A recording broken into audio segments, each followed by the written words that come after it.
What if I told you that trying harder, the very thing you've been taught to do since childhood, might actually be the reason you're failing? Sounds backwards, right? But stick with me. Because once you see the signs and the stories behind it, you'll never look at toughness the same way again. Think about this. You've probably had a time when you pushed harder and harder, believing sheer effort would save you, only to watch your energy vanish and your results slip away. It feels like quicksand. The more you struggle, the faster you sink. And that's the trap many of us fall into when we equate toughness with nothing but effort. In 2018, a 19-year-old football player named Jordan McNair collapsed during a grueling workout under the blazing heat. His body was signaling distress, cramps, dizziness, struggling to stand. Instead of pulling him out, coaches shouted at him to keep pushing, to prove his toughness. Hours later, Jordan was gone, not because he was weak, but because the system confused suffering with strength. Steve Magness, in his book Do Hard Things, asks us to look deeper into moments like this. Because maybe the problem isn't that we're not tough enough. Maybe it's that we've been chasing the wrong idea of toughness all along. And here's the catch. What we think makes us stronger might be the very thing that tears us down. The real answer looks very different from what we've been taught. If toughness isn't about endless effort, then what is it really about? That's the question. And if you're willing to stick with me, I promise, the answer might just flip your idea of strength upside down. Chapter 1. From Tough Coaches, Tough Parents, and Tough Guys Defining Real Inner Strength. Let me paint a picture for you. Close your eyes for a moment and think of the word tough. What do you see? A football player popping his shoulder back into place and charging back into the game? A soldier trudging on despite a wound? Maybe even a parent pushing through exhaustion to care for a child? Most of us go straight to images of grit, pain, and bravado. That's the old script we've been fed. Toughness as stoicism, discipline, pushing past limits no matter what. And for decades, that script has shaped not just sports, but parenting, classrooms, workplaces, even how we measure our own worth. But here's the twist. That script is broken, and it's led us badly astray. Take Bobby Knight, legendary coach, fierce reputation. His teams at Indiana were disciplined, relentless, and, for a time, unbeatable. To the outside world, his players looked like the embodiment of toughness, pressing defense, grinding style, not flashy but effective. And Knight? He was the general behind it all, barking orders, demanding perfection. But behind the curtain, it wasn't strength he was teaching. It was fear. His tactics weren't about building athletes. They were about breaking them down. Humiliation, profanity-laced tirades, even physical assaults. He hung tampons in lockers to call out players he thought were soft. He made cruelty a strategy. Now, you might argue, didn't it work? Didn't his teams win? Sure, in the short term, but not everyone thrived. Some players buckled. Others carried scars long after the scoreboard was forgotten. His definition of toughness was all about dominance and control. And here's the dark part. That model didn't stay in locker rooms. It seeped into homes, offices, schools. Let's talk parenting. Back in the 60s, psychologist Diana Bauman studied how parents raise kids.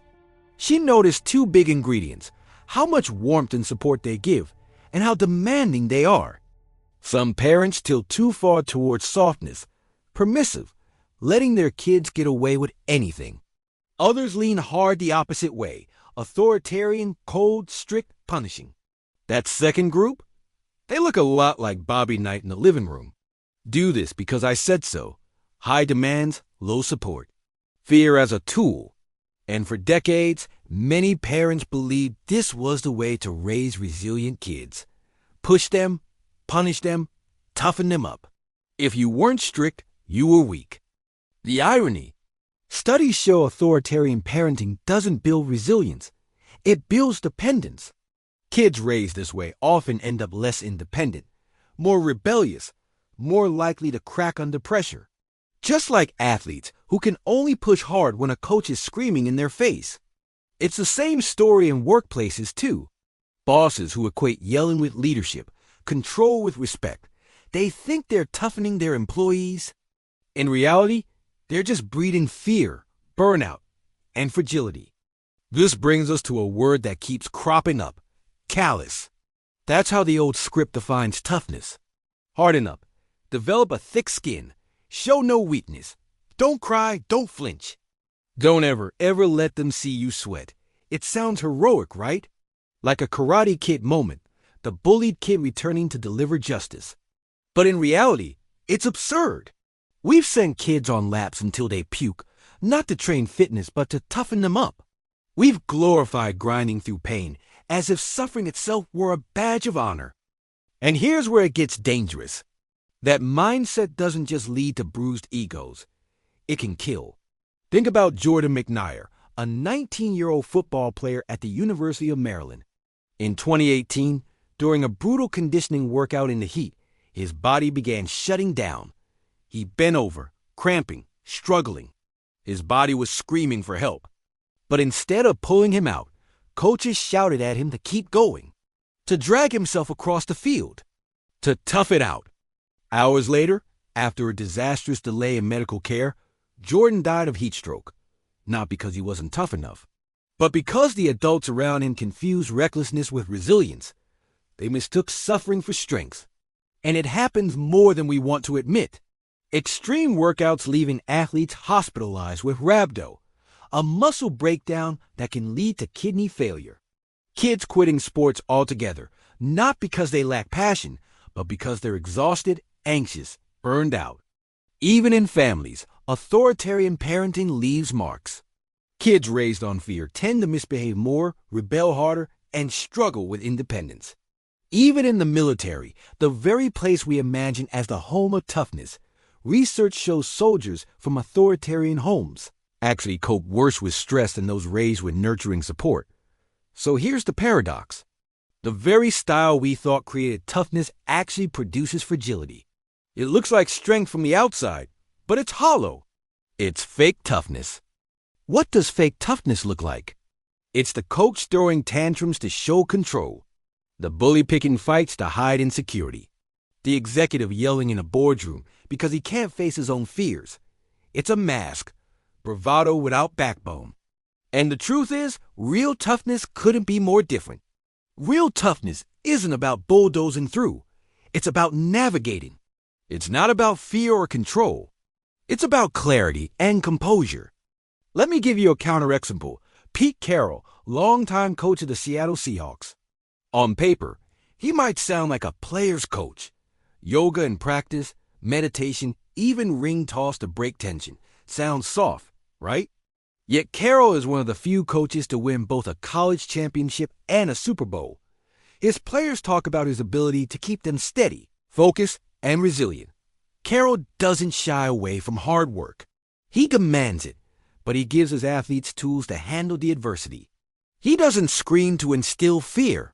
He teaches them to stay calm, adapt, and trust themselves. That's not softness. That's strength with substance. And he's not alone. Some of the most successful coaches in history, John Wooden, Bill Walsh, Tony Dungy, all led with empathy, teaching, and trust. Science backs it up.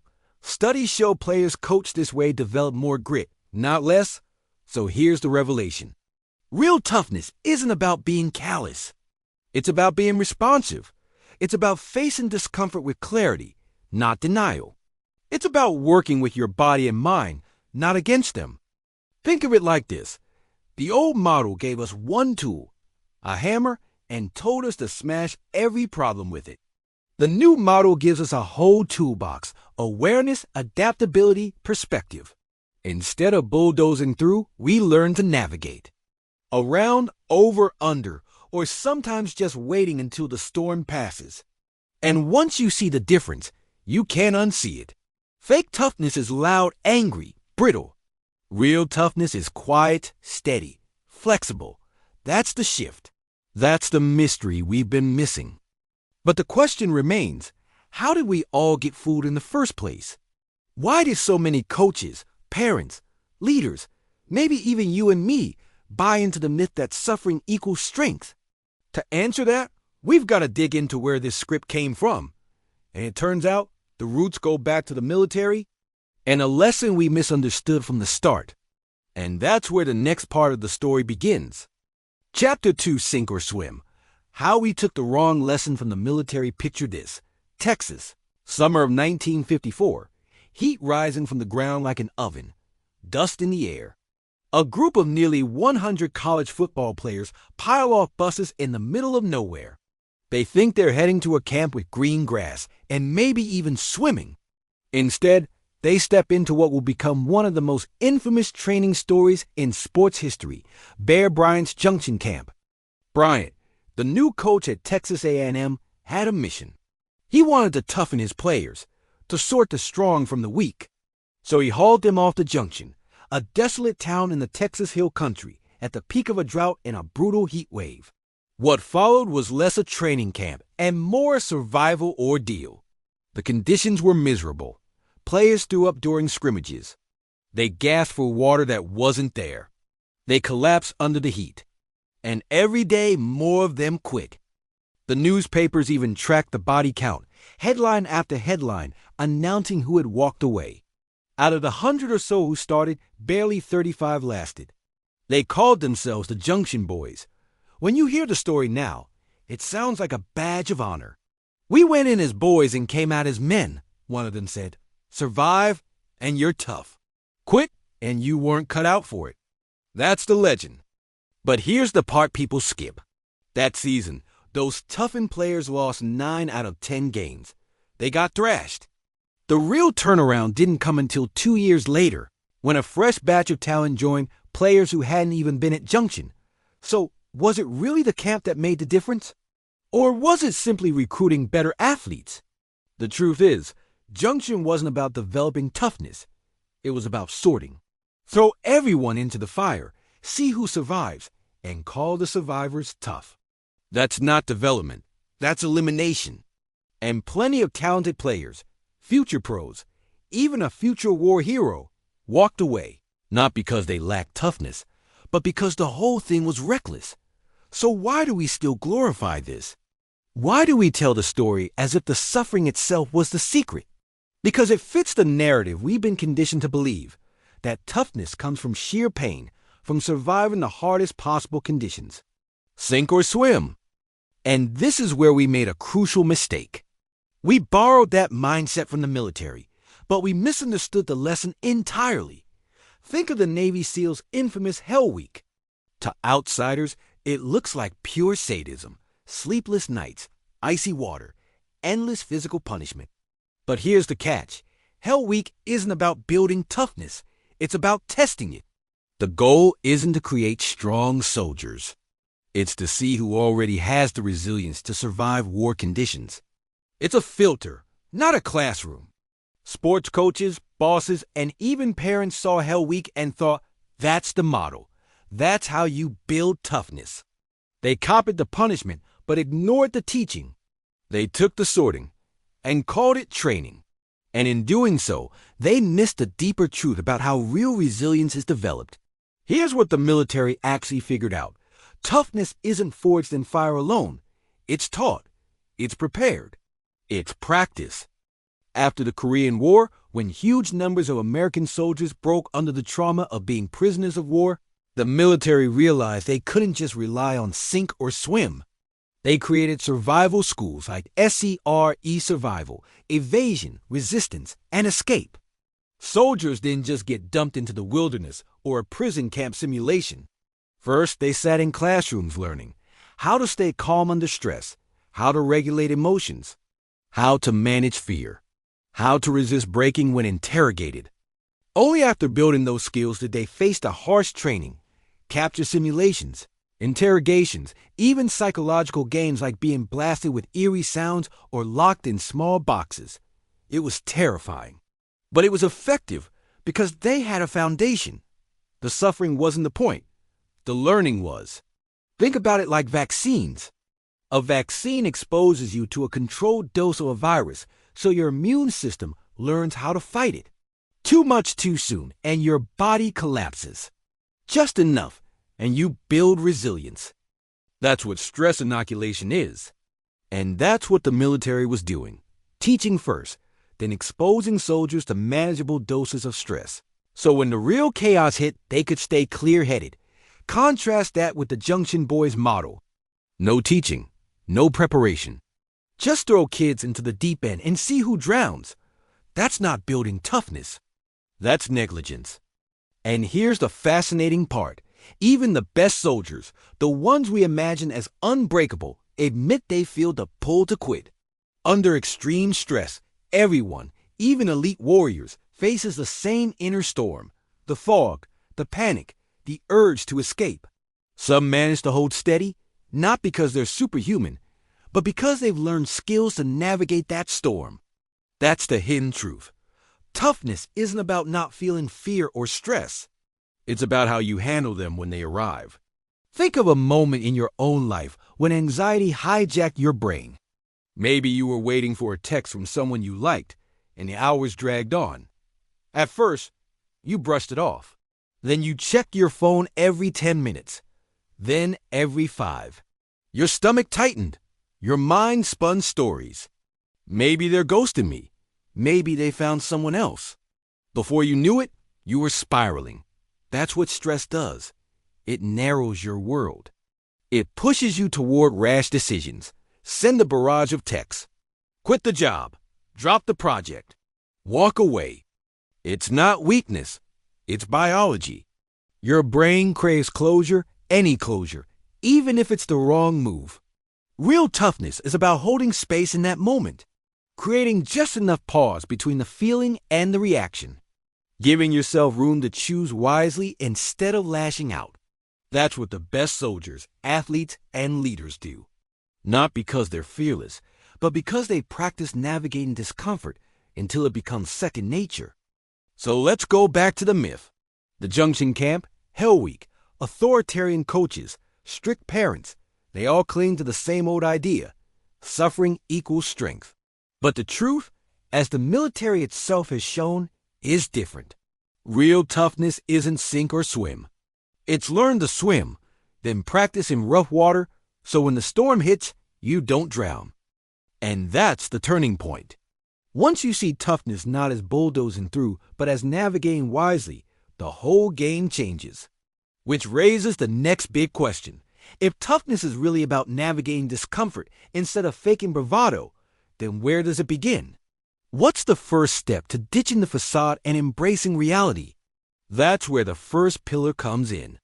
Chapter 3. Accept what you are capable of. Let me take you to an elementary school playground. A dirt track. Kids lined up, ready to run a mile for the presidential fitness test. The teacher shouts, "Go!" And the kids explode off the line as if they're in the Olympic finals. Arms pumping, faces lit up with adrenaline, they sprint the first lap like it's the only one that matters. But then reality shows up. Lap 2 hits, and the sprint turns into a jog. Lap 3, walk breaks start creeping in. By lap 5, kids are bargaining with themselves. Run one more straightaway, then walk. By the final lap, they somehow muster a finishing kick, collapsing across the line with red faces and heaving chests. It looks chaotic, but there's a lesson buried in that little scene. Most of us live our lives like those kids run that mile, starting out with reckless energy, fueled by overconfidence or denial, and then stumbling when reality doesn't match our expectations. Here's the detective question. Why does that happen? Science gives us a clue.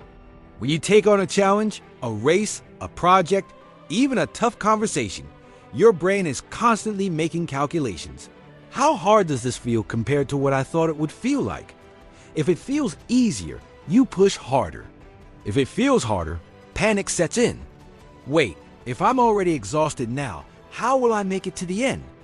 It's like driving a car with a fuel gauge. If the needle drops faster than you expected, you start panicking about running out of gas long before the destination. That panic alone makes you more likely to stop. The mismatch between reality and expectation is what does people in.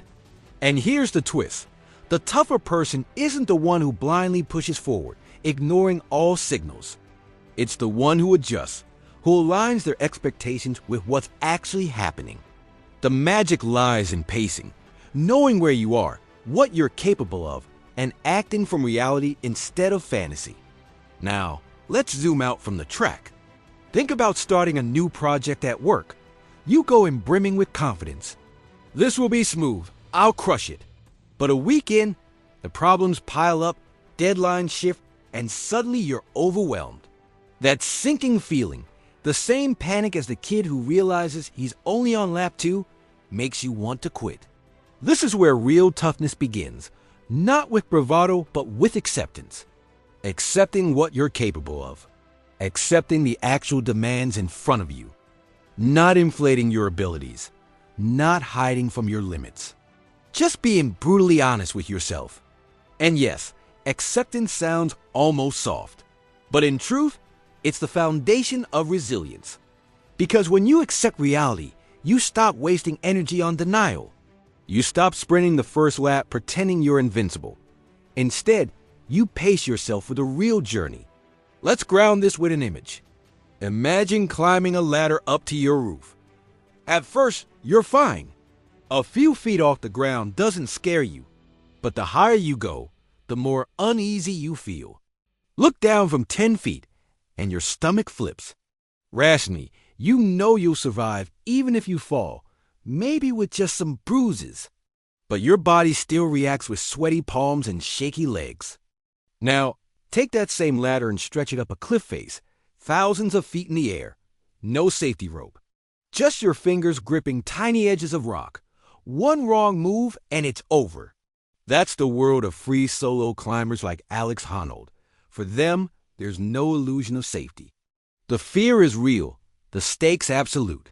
And yet, the only way they survive is by fully accepting what they can and can't do. They know their limits down to the millimeter. They don't climb routes beyond their skill. They don't pretend. They accept reality, then act with calm precision.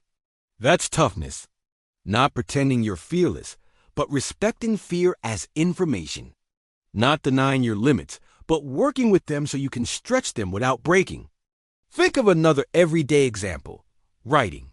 The rookie writer expects brilliance to pour out in the first draft. When it doesn't, they spiral. I'm terrible. I can't do this. The experienced writer accepts that the first draft will be messy, ugly, even.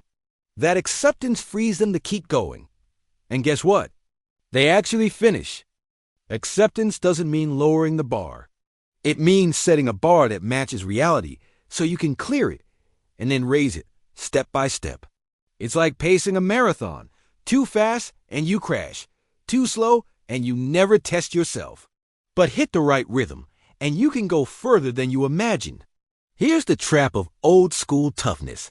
It tells you to bulldoze reality. Ignore fatigue. Ignore fear. Just push harder. But bulldozing only works for so long before the wall crumbles on top of you. Acceptance, on the other hand, teaches you to read the terrain, to navigate wisely, to conserve energy for when it matters most. And it's not just about performance. Acceptance changes how you handle emotions too. When fear or doubt hits, old school toughness says, shove it down. Pretend it's not there. Real toughness says, notice it, name it, then decide what to do with it. It's like hearing a smoke alarm. You don't smash the alarm and pretend there's no fire. You check the kitchen, figure out what's burning, and respond.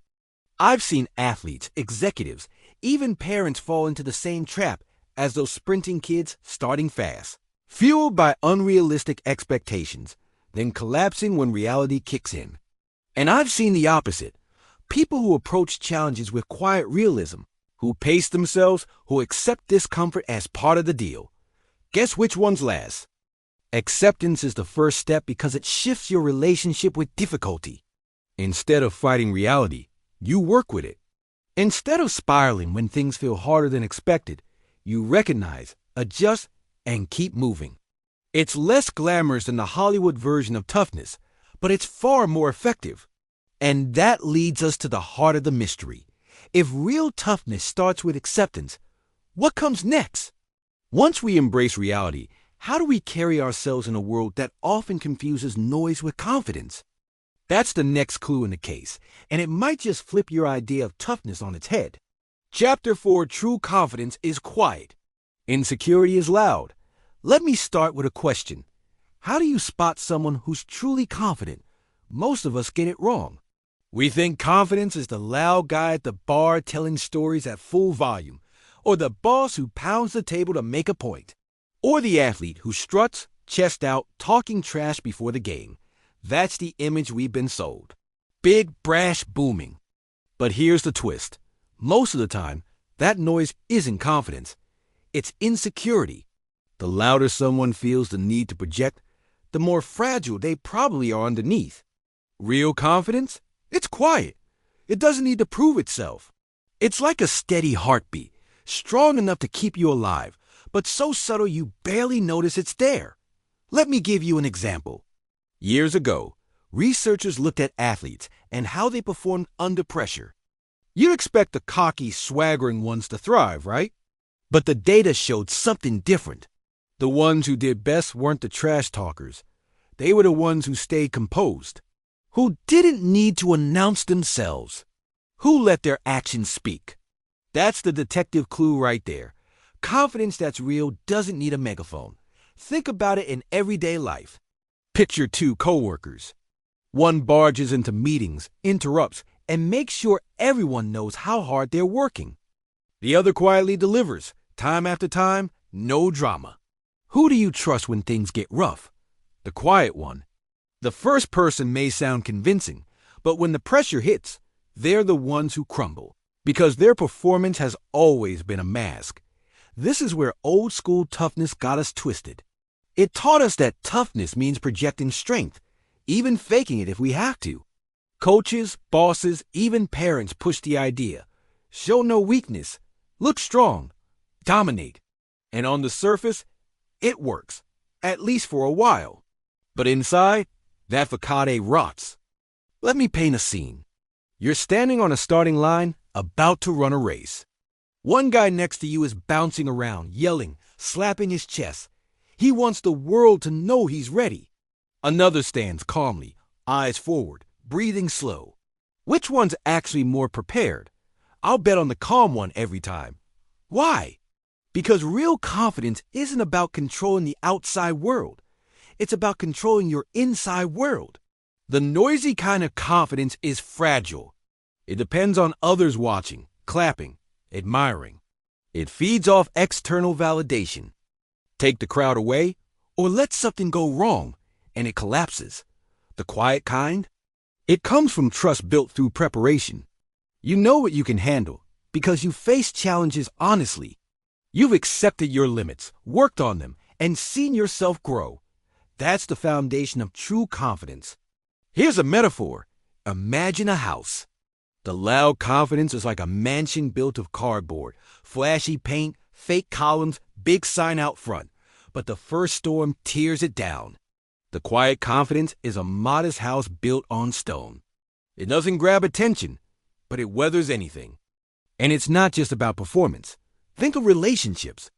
The insecure partner is the one constantly checking your phone, demanding reassurance, blowing up if you don't respond right away. The confident partner, they give space because they trust. They don't need to prove love or loyalty every second. Now, let's dig deeper. Where does this insecurity-driven loudness come from? Often, it's fear. Fear of being seen as weak. Fear of not measuring up. Fear that if people saw the real us, they wouldn't respect us. So we overcompensate. We puff out our chests. We shout louder. But every overreaction is really a confession. I don't believe in myself enough to stay quiet. The military knows this too. When they train soldiers, they don't want brash egos. They want calm under fire. Because in combat, the loudest guy isn't the reliable one. He's often the liability. The real strength lies in the soldier, who can breathe, assess, and act without panic. Same in sports. The athletes who last aren't the ones who scream in warm-ups. They're the ones who stay composed in the fourth quarter, when the crowd is deafening and fatigue sets in. They don't need to act tough. They are tough. Let's look at it through another lens. Mistakes. The insecure person hides them, covers them up or blames others. The confident person owns them. Why? Because they don't see mistakes as proof they're weak. They see them as part of the process. Quiet confidence says, yeah, I messed up. Now I'll fix it. Loud insecurity says, it wasn't me. This difference shows up everywhere. The boss who yells to assert control versus the boss who listens and guides. The friend who brags about every minor win versus the one who doesn't mention their victories until you ask. The student who pretends they didn't study and then panics during the exam versus the one who quietly prepared and simply shows up ready. Here's the paradox. Quiet confidence looks soft, but it's actually the hardest thing to achieve. Because it means letting go of the mask. It means standing in your reality without needing applause to hold you up. And that circles us back to the first pillar, acceptance. You can't build real confidence until you've accepted what you're capable of. Fake confidence is built on denial, pretending you're invincible, pretending you never doubt. Real confidence grows from honesty. It's the calm assurance that says, I've faced my weaknesses, and I know I can handle what comes next. If you think about it, it's like walking a tightrope. Fake confidence is sprinting across, waving your arms, showing off until you slip. Real confidence is steady steps, balance, no show, just progress. It might not look impressive in the moment, but it's the one that gets you safely to the other side. So the clue in this chapter is simple, but profound. Toughness isn't loud. It's quiet. The insecure need to shout. The truly strong don't. And here's the mystery that follows. If confidence is really about staying calm and quiet inside, then how do we know when to keep pushing and when to let go? How do we tell the difference between smart persistence and pointless struggle?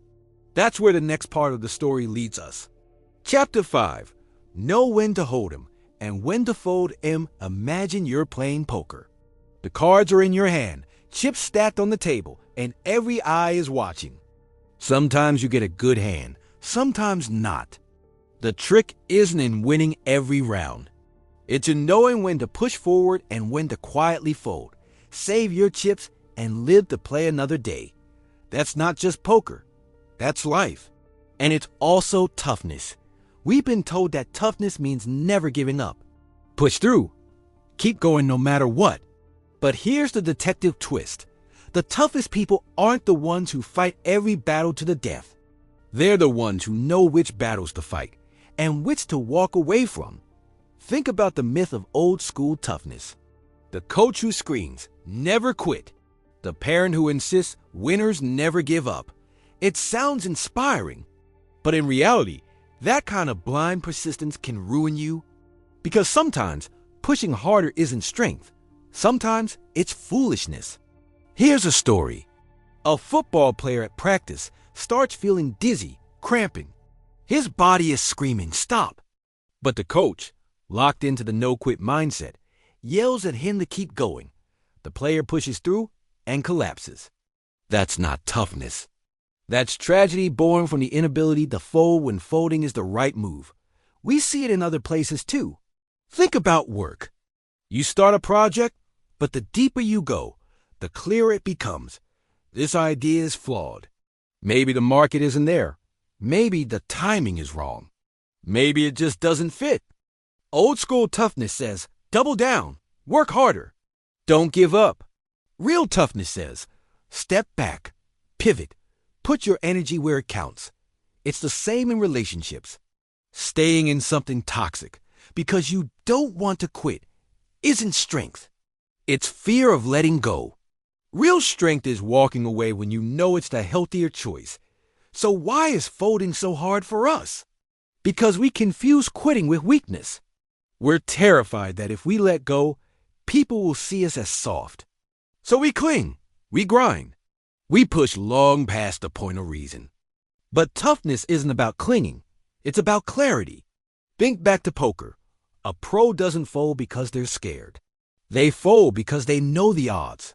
They've read the table, read their hand, and realize this round isn't worth the cost. That's not weakness. That's wisdom. Let's tie this to running. In endurance sports, there's a term called hitting the wall. It's the moment when your body feels like it can't go another step. The old school idea says, ignore it, push through. But every runner knows there's a difference between the wall that you can push past and the cliff edge where your body will collapse. The best athletes learn to tell the difference. They push when it's safe. They pull back when the risk is real. This is where toughness shows its true face, in discernment. The ability to pause, read the signals, and decide. Not just push blindly. Here's a metaphor. Imagine driving a car. You hit a red light. Do you slam through the intersection yelling never quit? No. You stop because stopping keeps you alive. Or you take a detour if the road ahead is blocked. Quitting that route isn't weakness. It's survival. It's how you eventually get where you're going. Now, let's apply this to emotions. Sometimes we get stuck in battles with ourselves. Don't feel anxious. Don't feel afraid. Old school toughness tells us to fight those feelings head on. But often, the harder you fight, the stronger they become. Real toughness means letting go, folding that hand, saying, okay, I feel fear. That's fine. I don't need to fight it. I just need to move forward anyway. And here's the paradox. Folding at the right time makes you stronger in the long run because it conserves your energy. It keeps you from burning out on dead ends. It lets you regroup and fight smarter next time. This idea shows up in the military too. The best soldiers aren't the ones who mindlessly charge into every firefight. They're the ones who know when to retreat, when to conserve ammunition, when to reposition. Retreat isn't weakness. It's strategy. And strategy is the foundation of survival. But old habits die hard. Many of us grew up being told that quitting equals failure. That once you start something, you have to finish it, no matter what. That mindset can be useful sometimes. It teaches persistence, but carried too far, it traps us. It blinds us to the bigger picture. Let me ask you this. Have you ever stayed in a job, a project, or even a relationship long past the point where you knew it was right for you? Why? Because of the sunk cost fallacy. We think I've already invested so much. I can't walk away now. But the truth is, every chip you throw into a bad hand is just more you'll lose. Folding early often takes more courage than playing on. So here's the clue. Real toughness isn't about never quitting. It's about quitting wisely. Knowing when to push and when to pivot. When to endure and when to let go. Think of it as flexibility. The old model sees toughness as rigid, unbending.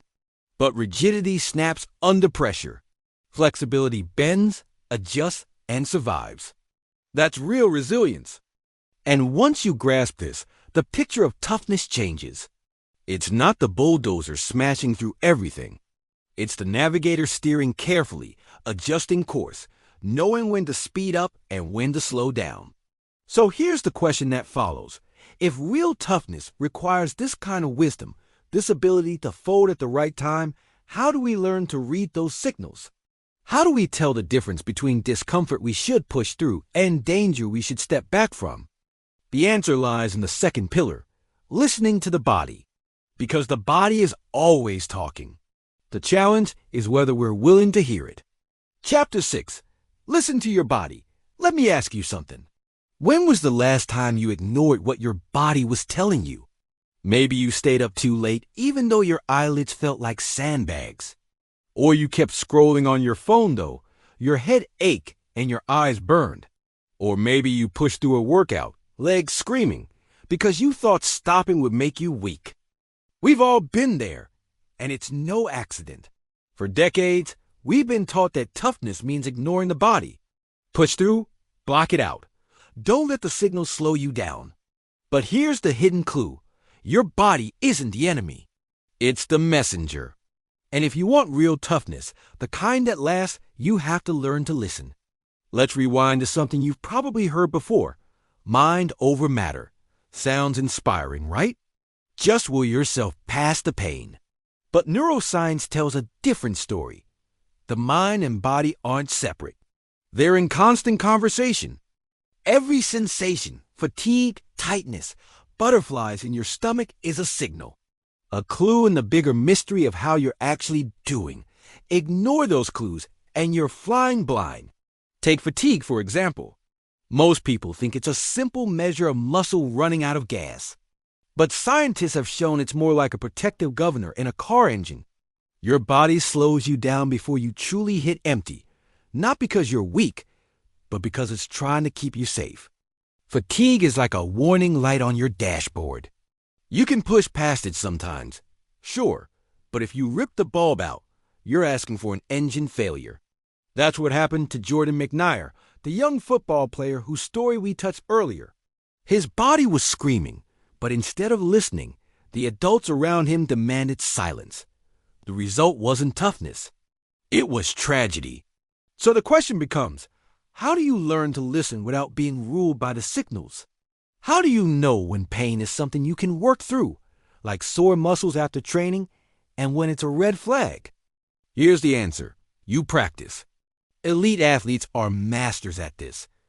They don't just know it hurts. They can distinguish between kinds of hurt. There's the discomfort of pushing their aerobic system, the burn of lactic acid, the warning ache of a tendon at risk. Through years of paying attention, they've built a fine-tuned map of their body signals. That map lets them push further than the average person, not because they're tougher, but because they're better listeners. It's like learning a language. At first, the signals all sound the same, noise. But with practice, you begin to distinguish words, then sentences, then full meaning. Suddenly, the blur becomes clear communication. And this isn't just about sports. Think of anxiety. You feel a tightness in your chest, a racing heart, sweaty palms. Most of us interpret those signals as catastrophe. Something's wrong. I can't handle this. But if you learn the language, you realize those are just signs of your body mobilizing energy. Blood flow increasing, heart rate rising, the same signals that show up before excitement. The story you attach to the signals shapes how you respond. That's why listening matters. If you misread the signals, you spiral. If you understand them, you stay steady. Here's a metaphor. Imagine driving with GPS. If you ignore the voice telling you to turn left, you might end up lost or stuck in traffic. If you blindly follow without noticing the road, you might drive straight into a lake. Real skill is balancing both, listening to the GPS while also watching the terrain. Your body is that GPS. Not perfect, but essential. There's another layer here. Recovery. Old school toughness glorified grinding nonstop. Sleep less. Train more. Keep going. But the body keeps the score. Burnout, injuries, illness. They all pile up when you ignore recovery. Real toughness is knowing when to rest. Because rest isn't weakness. Rest is preparation. It's your body repairing itself, growing stronger. Ignore it, and you're like a farmer who never lets the soil recover. Eventually, nothing grows. Even emotions are part of this body conversation. Stress shows up as headaches, stomach aches, tense shoulders. Sadness as heaviness in the chest. Joy as lightness in the face, a spring in your step. We tend to dismiss these as just feelings, but they're as real as a broken bone. Ignoring them doesn't make them go away. It just buries them until they erupt. And here's the fascinating part. Once you start listening, your body becomes an ally. Instead of fighting fatigue, you learn to pace. Instead of dreading nerves, you use them as fuel. Instead of burning out, you find rhythms of work and rest that let you sustain effort for the long haul. Think of musicians. The best don't just hammer notes nonstop. They honor silence, pauses, breath. The rest makes the music. In the same way, listening to your body creates space for resilience. Let's bring it back to toughness. The old model said toughness meant silencing the body. Real toughness says toughness is hearing the body and responding wisely. It's the difference between a driver who ignores the check engine light until the car breaks down on the highway and a driver who pulls over, tops off the oil, and keeps going safely. So here's the detective clue for this chapter. Your body isn't your opponent. It's your partner. Every signal, every sensation is data.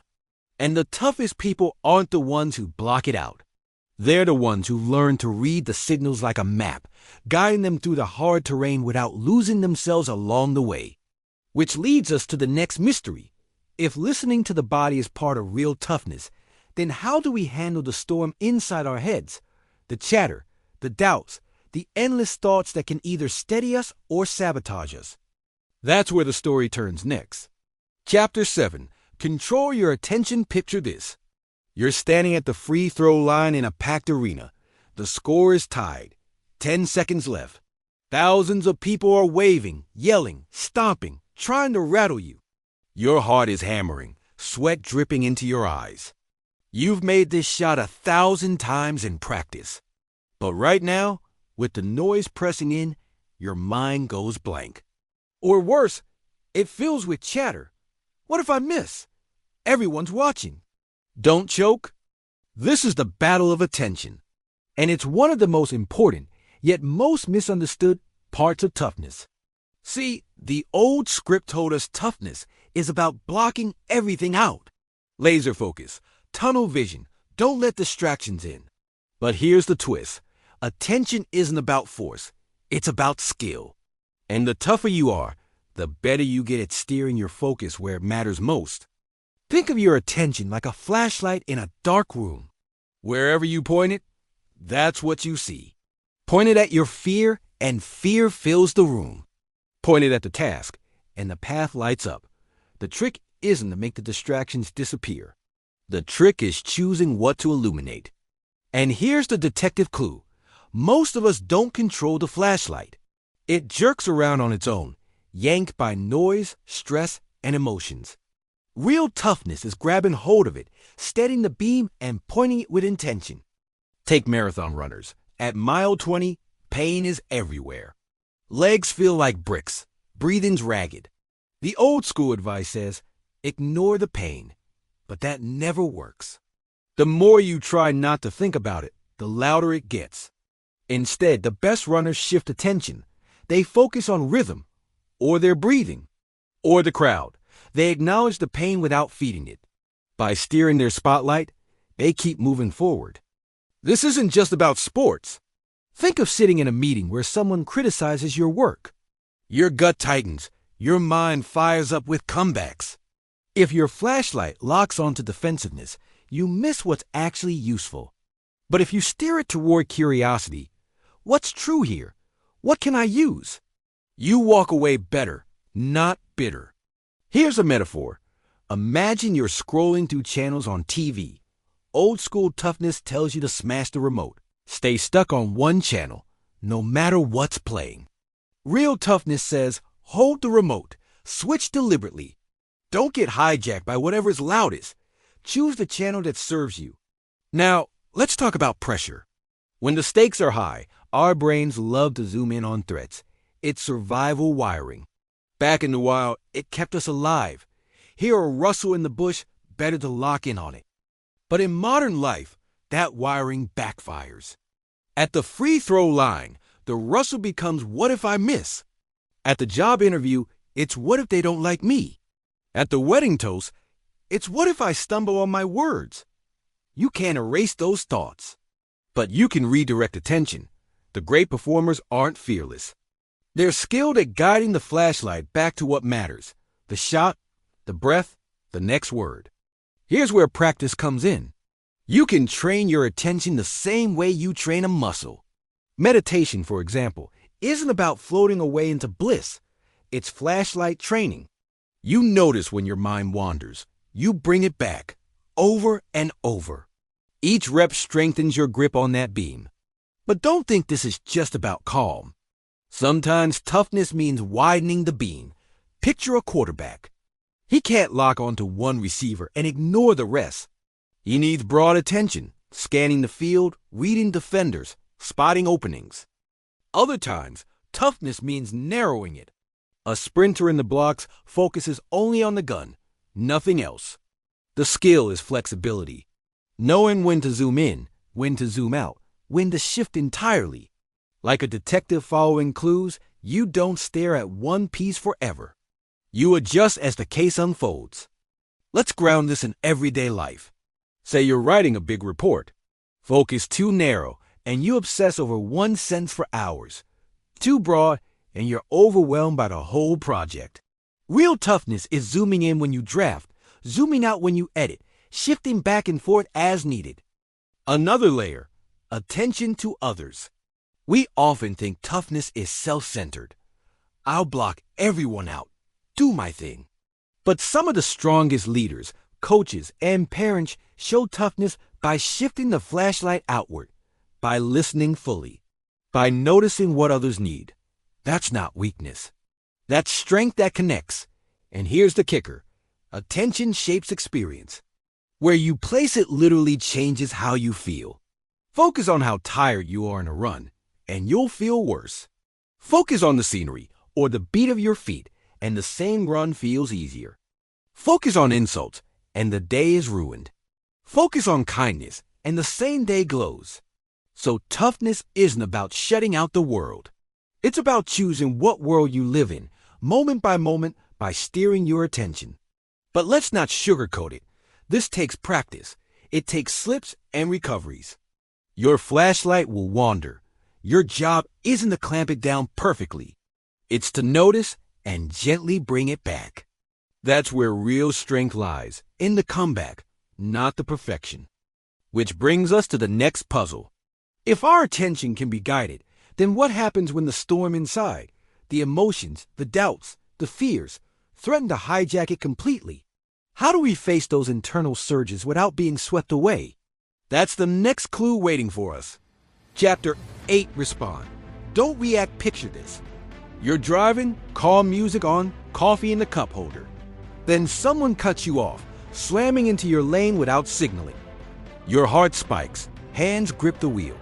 And before you even think, your horn blares, a curse flies out, maybe even your middle finger. That's a reaction. Instant. Explosive. Automatic. But now imagine the same scene, and instead of lashing out, you take a breath. You notice the spike of anger, let it pass, and steer steady. Maybe you even think, they must be late for something important. That's a response, deliberate, chosen, calm. And this difference between reacting and responding is the essence of real toughness. Old school toughness told us to clamp down. Don't feel. Don't show. But here's the twist. Emotions aren't the enemy. They're signals. Just like your body sends messages through fatigue and pain, your emotions send data about what's happening inside and around you. Ignore them, and you miss the clues. Let them run the show, and you lose control. The real skill is noticing them, then deciding what to do next. Think about anger. For years, people thought suppressing it was strength. Bite your tongue. Bottle it up. But suppression doesn't erase anger. It buries it like dynamite under the floorboards. Eventually, it blows. That's why so many tough leaders explode. The pressure builds until they can't hold it anymore. The opposite mistake is indulging the anger, lashing out, yelling, breaking things. That might feel powerful in the moment, but it leaves wreckage behind. Neither is toughness. Real toughness is letting yourself feel the anger, then pausing and responding with intention. Here's a metaphor. Imagine emotions as guests knocking at your door. You don't have to let every guest storm in and trash your house. But you also don't pretend they're not there, pounding away. You open the door, acknowledge them, decide if they can come in and where they can sit. That's responding. Science backs this up. When you acknowledge a feeling, literally name it, the intensity drops. Say to yourself, I'm anxious. I'm frustrated. It's like shining a light in a dark room. The monsters shrink. That naming gives you just enough distance to choose a wiser move. This shows up in sports constantly. Picture a tennis player who smashes a racket after a bad call. That's reacting. The frustration hijacks their performance. Now picture Serena Williams, who takes a long breath, bounces the ball deliberately, resets. That's responding. She feels the frustration, but she channels it into focus, or think of a soldier under fire. Fear floods the body, racing heart, shaky hands, tunnel vision. If they react blindly, panic spreads. If they respond, take a breath, check surroundings, act deliberately. They keep themselves and their unit alive. The emotions are the same. The difference is the skill in handling them. Everyday life is no different. Your boss sends a curt email. Reaction: fire off a snarky reply. Response: wait an hour, reread it. Realize maybe they were just rushed, and reply with clarity. Your kid throws a tantrum. Reaction: yell back. Response: kneel down, acknowledge their feelings, guide them through. One builds trust. The other erodes it. Here's the detective clue. Responding isn't about being passive. It's about being strategic. Like a chess player, you don't move the moment your opponent does.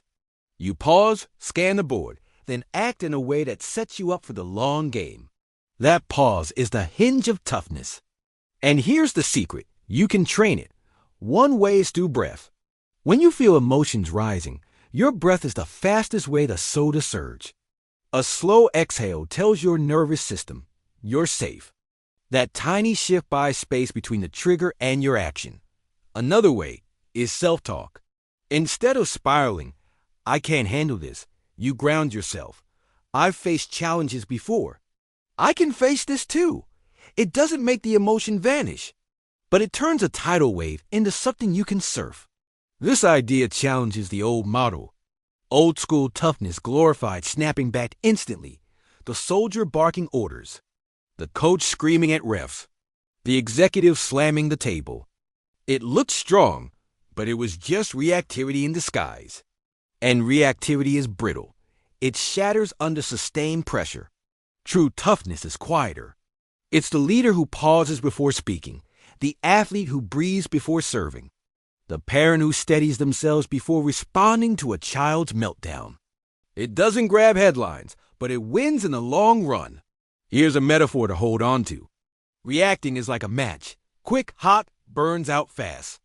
Responding is like a candle. Steady, controlled, lasting. One startles. The other sustains. And here's the paradox. Responding often feels harder in the moment because it requires resisting the pull of reaction. Your brain craves release, yell, punch, run. Toughness is holding that urge just long enough to steer it. It's less dramatic, but far more powerful. Think of firefighters. They feel fear like anyone else when running into flames. But they don't let fear dictate. They channel it into sharp attention, deliberate movement. That's responding. It saves lives. So the clue from this chapter is clear. Toughness isn't about shutting down emotions or exploding with them. It's about turning emotions into information, then acting with intention. And that leads us to the next mystery. If emotions are signals and attention is the flashlight, then what about the story we tell ourselves, the narrative looping in our minds? How does that inner dialogue shape whether we break or endure? That's the trail we'll follow next. Chapter 9. Tell yourself a different story. Let me ask you this. When things get tough, what's the first voice you hear in your head? For most of us, it's not the cheerleader's voice. It's the critic's, the voice that says, you're not good enough. You're going to blow it. Why even bother? That voice has power. It can drag us down, freeze us, even make us quit before the real battle begins. But here's the twist. That same voice isn't destiny. It's just a story, and stories can be rewritten. Think of it like this. Your brain is constantly running a narrative, stitching events into meaning. Fail an exam, and one person might think, I'm stupid. I'll never succeed. Another might think, I didn't prepare enough. Next time I'll study differently. Same event, two completely different stories, and two completely different futures. Here's the detective clue. Toughness isn't about erasing the negative voice. It's about learning to tell yourself a story that helps you move forward instead of holding you back. Take runners in a marathon. Around mile 20, everyone hits the wall. The body aches, the mind screams, I can't go on. The runners who crumble let that story take over. The ones who endure don't deny the pain. They change the script. This is the hard part. Everyone feels this. Keep moving. Same pain, different story, radically different outcome. This shows up in the military too. In survival training, soldiers are taught to reframe fear. Instead of "I'm panicking," they learn to say, "My body is mobilizing energy." That subtle shift in story keeps them steady under stress. Even in everyday life, the story matters. Imagine you get rejected from a job. The critic says, "I'm worthless. No one will hire me." But if you tell yourself, "That wasn't the right fit. I'll keep improving," you preserve your momentum. The external event doesn't change, but the story you attach changes everything. Here's a metaphor. Imagine your mind as a courtroom. Events are the evidence, but the story is the lawyer's spin, shaping the jury's verdict. Same evidence, different story, completely different judgment. Now, let's talk about self-talk. Old school toughness glorified trash talk, even against yourself. Coaches barked, "You're soft. Don't be weak." The idea was to shame you into strength. But shame rarely builds resilience. More often, it breaks it. Real toughness uses a different voice.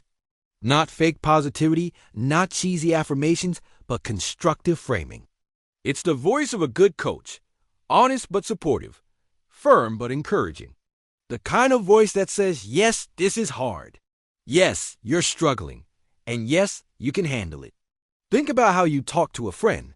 If they failed, you wouldn't scream, "You're pathetic." At least, I hope not. You'd say, "That sucked." But it doesn't define you. Try again.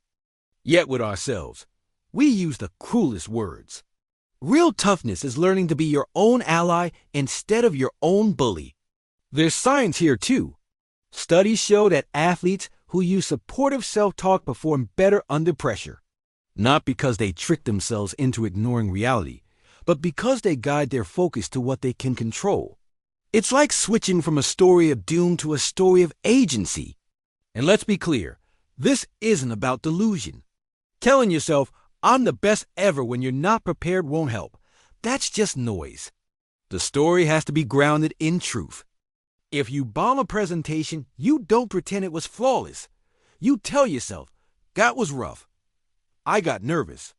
But I can learn from it, and next time will be better." Here's another metaphor. Think of stories like road maps. A bad story sends you down a dead-end street, hopelessness, shame, paralysis. A better story points you toward detours, alternate routes, ways forward. The terrain doesn't change. The map does. And that makes all the difference. This shows up in recovery too.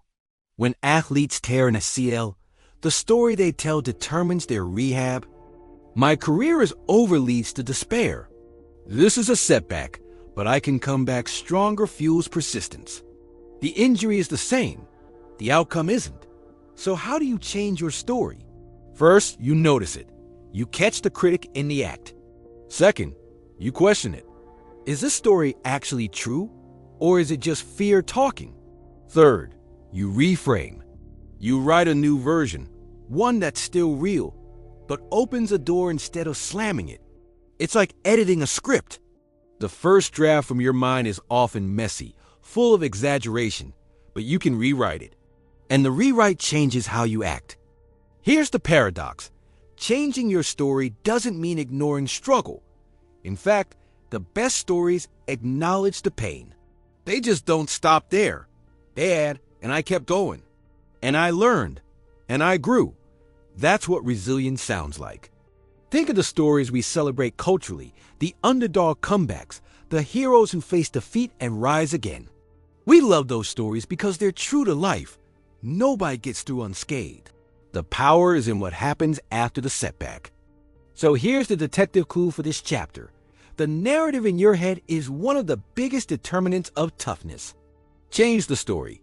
Change the outcome. And that leads to the next mystery. If stories shape our resilience, then what happens when the story gets derailed by the world itself? By chaos, unpredictability, the stuff we can't control. How do we stay tough when the script goes off the rails? Chapter 10. Find your purpose. Imagine you're standing at the base of a mountain.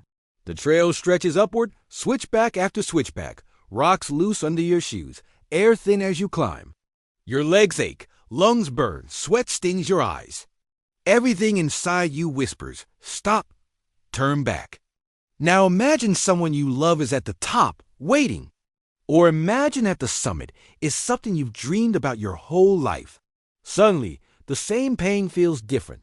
You still hurt, but you keep climbing. Because now there's a reason. That's purpose. And it might be the most powerful fuel for toughness there is. Here's the detective clue. Without purpose, difficulty feels meaningless. With purpose, the exact same difficulty becomes bearable, even meaningful. Think of Viktor Frankl, the Holocaust survivor and psychiatrist who wrote about his time in concentration camps. He noticed something profound. Prisoners who had a why, a reason to endure, were far more likely to survive the unimaginable suffering. The body might be frail, but a clear purpose kept the spirit alive. Now, we don't all face such extremes, but the principle holds everywhere. Purpose transforms struggle. Take athletes. The ones who last aren't just chasing trophies. They connect their grind to something deeper, pride in representing their team, joy in mastering their craft, love for the game itself. When setbacks hit, those deeper reasons keep them steady. Without it, training becomes just pain for pain's sake. And that emptiness wears people down. Or think about work. If your job feels like punching a clock for a paycheck, stress grinds you down. But if you connect your effort to a bigger mission, serving others, creating something meaningful, providing for your family, the stress becomes challenge instead of burden. The weight feels lighter when it's carried for a reason. Here's a metaphor. Imagine two people carrying identical backpacks up a hill. One's told, "This bag is full of rocks. Just deal with it." The other's told, "This bag is medicine, and at the top of the hill is a village that needs it to survive." Same weight, but the second person walks with fire in their step. Purpose changes everything. And it's not just about surviving pain. Purpose helps us regulate our attention and emotions. When you know why you're doing something, it's easier to steer your focus back when distractions hit. It's easier to respond calmly instead of reacting wildly. Purpose acts like a compass, pointing you forward even when the path is foggy. But here's the catch. Purpose isn't always obvious. Many people chase borrowed purposes, ones handed down by culture, coaches, or parents. Win at all costs, make the most money, look successful. And often, those shallow purposes crumble under real stress. Real toughness comes from finding a purpose that actually matters to you. One that fits your values, not just someone else's expectations. Because when it's yours, it sticks. When it's borrowed, it breaks. This shows up with soldiers, too. Many enter the military with patriotic ideals. But what keeps them going in battle isn't abstract slogans. It's the soldier next to them. Purpose shrinks from grand ideas to concrete love. I fight for the person at my side. That real personal purpose fuels endurance far more than generic mottos ever could. So how do you find it? You listen inward. You ask, what do I care about enough to suffer for? Because that's the real test of purpose. It's not just what excites you in comfort. It's what sustains you in discomfort. Think about parenting. Sleepless nights, endless diapers, toddler tantrums. It's grueling. But parents push through because their purpose is love for their child. The exhaustion doesn't vanish, but it takes on meaning. And here's another metaphor. Purpose is like oxygen at altitude. At sea level, you don't notice it much. But climb high and the lack becomes deadly. Same with struggle. When life is easy, purpose feels optional. But when hardship hits, purpose is what lets you breathe. We often think toughness is about sheer willpower, but purpose is the amplifier. Willpower alone is like running on fumes. Purpose fills the tank. There's science behind this too. Studies show that people with a strong sense of purpose recover faster from stress, handle pain better, and even live longer. Purpose literally changes how the body responds to difficulty. It shifts the story from I'm suffering for nothing to I'm enduring for something. Now, let's be honest. Finding purpose isn't a one-time thing. It evolves. What drives you at 20 might not drive you at 40. That's not weakness. That's growth. Toughness means revisiting your compass, realigning it when life changes course. Here's the paradox. Purpose doesn't erase hardship. It doesn't make the mountain shorter, but it transforms how you climb. The burning legs and gasping lungs don't feel like punishment. They feel like proof that you're moving towards something that matters. So here's the detective clue from this chapter. Toughness without purpose is just suffering. Toughness with purpose is resilience. One drains you, the other sustains you. And that raises the next mystery. If purpose is the compass that points us forward, then what do we do when the path itself is chaos? When the world throws curveballs, when plans unravel, when nothing looks like we imagined? That's the trail we'll follow next. Chapter 11. Embrace the discomfort of uncertainty. Let me set the scene. You're boarding a plane. The pilot announces clear skies, smooth flight, no turbulence expected. You settle in, sip your drink, and relax. Now imagine instead the pilot says, "We're heading into unpredictable weather. Might be bumpy. Could be rough." Suddenly, your chest tightens. Even before takeoff, your mind starts spinning. How bad will it get? Will we make it safely? That's the power of uncertainty. It eats at us even more than discomfort itself. Here's the detective clue. Human beings can handle pain, stress, even exhaustion far better than we think. What really unravels us is not knowing when it ends, not knowing how bad it gets, not knowing what's around the corner. Take torture research, grim as it is. People could withstand pain longer when they knew how long it would last. But when the timing was uncertain, even mild pain felt unbearable. The same holds true in daily life. Waiting for medical test results often feels worse than receiving bad news. The uncertainty gnaws at us more than the truth. And yet, life is full of uncertainty. Every big challenge, a race, a career, a relationship, even raising kids, is riddled with it. The old school model of toughness told us to control everything, to lock things down, to demand certainty where none existed. But that only makes us more brittle, because the world doesn't cooperate. Real toughness, it's learning to live inside uncertainty without breaking. Think about endurance athletes again. They know the distance. A marathon is 26.2 miles. But what they don't know is how the race will unfold. Will they feel strong at mile 10? Will cramps strike at mile 20? That unknown is what makes the race daunting. The best runners don't demand certainty. They train to ride the waves of unpredictability. They stay present, step by step, adjusting as they go. Here's a metaphor. Imagine you're hiking in fog. You can't see the whole path. Old school toughness says, force the fog away. But you can't. Real toughness says, keep moving, one visible step at a time. Trust that the path will keep appearing. This shows up in the military too. Soldiers are taught that no plan survives contact with the enemy. Uncertainty is guaranteed. The best aren't the ones who cling to rigid strategies. They're the ones who adapt, who stay flexible, who can pivot when the ground shifts beneath them. And it's not just in high-stakes arenas. Think about everyday uncertainty. A job interview, a doctor's appointment, a big move to a new city.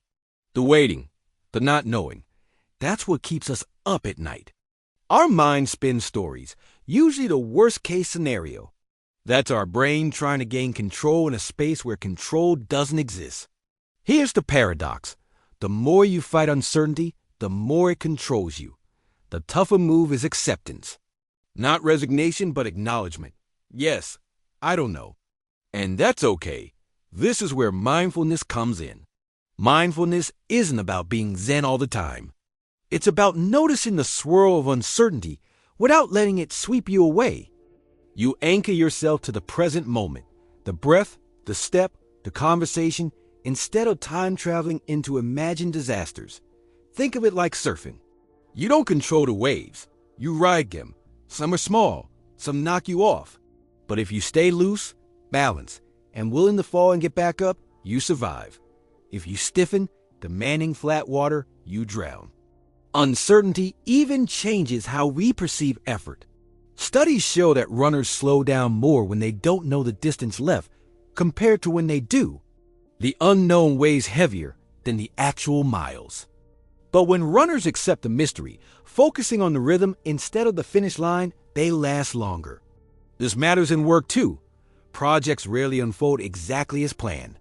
Markets shift, teammates leave, unexpected hurdles appear. If your toughness is built only on control, you'll crumble when plans unravel. But if your toughness is built on adaptability, uncertainty becomes challenge instead of catastrophe. And here's the deeper truth. Uncertainty is the birthplace of growth. Every breakthrough, every innovation, every leap forward comes from stepping into the unknown. If you demand certainty before moving, you never move at all. Let's ground this in relationships. Love is uncertainty. You never know for sure how another person will feel tomorrow or how life will change you both. Yet people still commit, still build families, still dive in. Why? Because they accept that the unknown is part of the deal. Here's another metaphor. Life is like crossing a river on stepping stones. Some stones are slippery, some wobble, some aren't visible until you step. If you demand a clear bridge before you start, you'll stand on the bank forever. Toughness is stepping anyway, trusting you'll adjust midstream. And the key is trust in yourself, in your training, in your ability to respond. You don't need certainty about the outcome. You need confidence in your capacity to handle whatever arises. That shift changes everything. So here's the detective clue for this chapter. Uncertainty isn't a flaw in the system. It is the system. Real toughness isn't eliminating uncertainty. It's embracing it. Accepting the fog, the waves, the unknown, and moving forward anyway. And that leads to the final puzzle. If toughness means embracing uncertainty, listening to the body, steering attention, telling better stories, then how do we put it all together? How do we live with this new model of toughness, day to day, in a world that still worships the old myths? That's where the case comes full circle. Chapter 12, the new model of toughness. Think back to the old picture of toughness we grew up with. The coach screaming until his face turned red. The soldier grinding through without blinking. The athlete collapsing from exhaustion, hailed as a hero for never quitting. That's the story we were told. Toughness equals pain, silence, control. But now, after everything we've uncovered, the false starts, the tragedies, the science, the lived experience, the case is clear. That old script isn't toughness at all. It's fragility wearing armor. So what is real toughness? Let's put the pieces together. First clue, acceptance. Real toughness begins with facing reality, not running from it. You don't pretend you're invincible. You don't deny fear or fatigue. You say, this is what I can do. This is what I feel. This is what I face. That honesty keeps you grounded. Without it, you're just a sprinter who burns out on the first lap. Second clue, quiet confidence. The truly tough don't need to pound their chest. They don't shout to prove strength. Their steadiness speaks louder than any noise. They walk into storms calmly, knowing they've weathered storms before. Insecurity is loud. Real confidence is quiet. Third clue, discernment. Toughness isn't about fighting every battle. It's knowing when to hold on and when to let go. When to push through pain and when the pain is telling you to stop. It's poker wisdom applied to life. Folding isn't weakness when it saves you for the hands that matter. Fourth clue, listening. To your body, to your emotions, to your environment. Old school toughness told us to shut it all out. But real toughness is about hearing the signals, understanding them, and responding wisely. Your body whispers before it screams. The tough ones are the ones who hear the whispers. Fifth clue, attention. The flashlight in the dark room. You choose where to shine it. You can fixate on fear, or you can focus on the task. You can obsess over what might go wrong, or you can anchor yourself to what's in front of you. Toughness is holding the remote, not letting the channels flip on their own. Sixth clue, response over reaction. Anyone can lash out. Anyone can snap when emotions surge. Real toughness is the pause, the breath, the space between trigger and choice. It's turning feelings into information instead of letting them drive the car. Seventh clue, story. The narrative you tell yourself shapes whether you endure or collapse. Change the story, and you change the outcome. Not with fake positivity, but with grounded reframes. This is hard, and I can handle it. This hurts, and it's part of growth. Stories are maps, and the tough carry maps that keep them moving. Eighth clue, purpose. Without it, struggle feels empty. With it, struggle becomes meaningful. Purpose is the fuel that makes effort sustainable, the oxygen that lets you breathe at altitude. Real toughness doesn't come from grinding for nothing. It comes from knowing why you're grinding. Ninth clue, embracing uncertainty. The world won't give you guarantees. The toughest aren't the ones who demand certainty. They're the ones who step forward despite the fog, who accept that the ground will shift and trust their ability to adjust. Flexibility, not rigidity, is what makes them unbreakable. Put these clues together and the mystery resolves. Real toughness isn't about callousness, fear, or domination. It's about adaptability, awareness, courage paired with compassion, strength paired with softness. Let's bring this home with a metaphor. Picture a tree in a storm. The brittle tree, stiff and rigid, snaps when the wind howls. The flexible tree, with roots deep in branches that bend, survives. The old model celebrated the brittle tree. The new model celebrates the one that bends, endures, and keeps growing. And here's the paradox. This new model doesn't just make you tougher.